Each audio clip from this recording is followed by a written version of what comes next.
को हम सभी चुपचाप जंगल की गुफा में चलेंगे। वहाँ तुम सभी अपनी आँखों से देख लेना मुखिया का सच।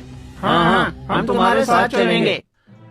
आधी रात को किशन गांव वालों को इकट्ठा करके गुफा के पीछे वाले रास्ते पर ले जाता है, जहां कावेरी पहले से ही उसका इंतजार कर रही होती है। कावेरी को देखकर गांव वाले बोलते हैं, अरे ये तो कावेरी है, ये तो डायन है। डायन ये यहाँ कैसे आ गई? अरे तुम कावेरी काकी को गलत समझ रही हो, ये कोई डायन नहीं है। ये तो मुखिया जी की बनाई हुई कहानी थी, क्योंकि कावेरी काकी को मुखिया जी का सच पता चल गया था। किशन गांव वालों को सच बता रहा होता है। तभी अचानक गुफा में शहर का सेठ और मुखिया घुसते हैं। अरे यहाँ तो मैंने किशन को बांधा था, ये किशन कहाँ चला गया? श्यामू, सोहन, अरे जाकर जरा देखो, ये कमबख्त कहीं गांव वालों के पास तो नहीं पहुँच गया। तभी गांव के लोग सामने आ जाते हैं। हे राम, इतनी सारी लकड़ियाँ, और ये कमबख्त मुखिया हमें जंगल से एक लकड़ी तक नहीं काटने दे रहा था। अरे ये मुआ मुखिया तो हम सबकी जान लेने पर तुला हुआ था।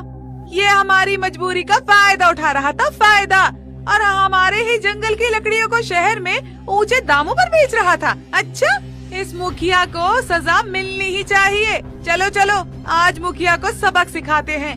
अरे गांव वालों, पुरुषोत्तम, रूपा, सुनीता, सुंदर सिंह, तुम सब यहाँ पर?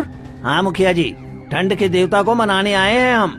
अरे देखो, मुझे तुम लोगों की कितनी चिंता है। ये शहर का सेठ हमारे गांव की लकड़ियों को अपने शहर ले जा रहा था, इसे पकड़ने ही मैं आया हूँ। अरे मुखिया, क्यों झूठ बोलता है? बता न सबको कि तू ही इन लकड़ियों का सौदागर है। जब गुस्साए हुए गांव वाले गुफा में से लकड़ियां उठाकर मुखिया जी को मारना शुरू करते हैं, तभी शहर का सेठ अपनी गाड़ी में बैठकर 9-2-11 हो जाता है और गांव वाले मुखिया जी को मार मार कर गांव की चौपाल में बांध देते हैं। देखो गांव वालों, ये मुखिया हम सबकी मजबूरी का फायदा उठा रहा था। मैंने इसके गुफा और गोदाम से सारी लकड़ियाँ निकाल ली है। अब इस मुखिया को कारावास मिलेगा और हमें आग। अब हमारे गांव में कोई भी ठंड की वजह से नहीं मरेगा और न ही हमारे पास लकड़ियों की कमी होगी। ये सब कुछ किशन और कावेरी की वजह से हुआ है। इसके बाद गांव वाले मुखिया जी पर काला बाजारी का इल्जाम लगाकर उन्हें कारावास करवा देते हैं।